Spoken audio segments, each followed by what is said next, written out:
futur, il est parfois aussi simple comme un coup de pédale, par exemple. Si je vous parle de la Corse, vous imaginez tout de suite des routes escarpées, des pentes parmi les plus raides de France.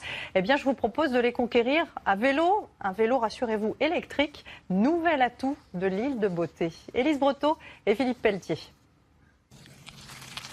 Des vallées, des sentiers tapissés de fleurs face à la mer et sans effort, la promesse du vélo électrique. Après avoir téléchargé une application sur smartphone, Diane et François sont guidés vers la station en libre-service la plus proche.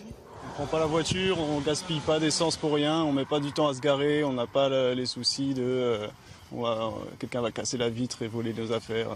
C'est juste on prend le vélo, on le dépose, on le reprendra plus tard pour rentrer à la maison, c'est juste plus simple quoi. Délaisser sa voiture pour 3 € la demi-heure et découvrir les merveilles de la Corse au grand air, ils sont de plus en plus nombreux à vivre l'expérience. Avec notre vélo, on va poursuivre, on va passer entre les vignes pour faire une petite boucle. Première excursion sur les hauteurs ajaxiennes pour ce groupe insulaire.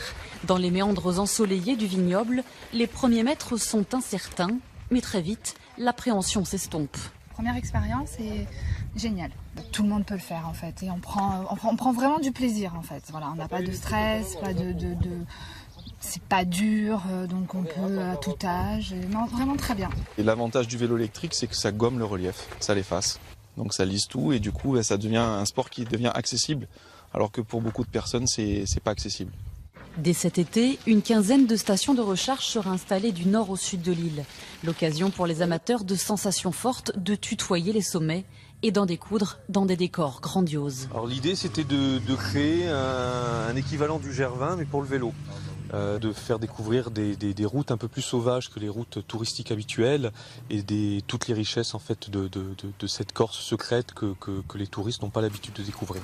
Plus qu'un mode de transport, le vélo électrique représente aussi le meilleur moyen de préserver l'île de Beauté et ses grands espaces à l'équilibre fragile.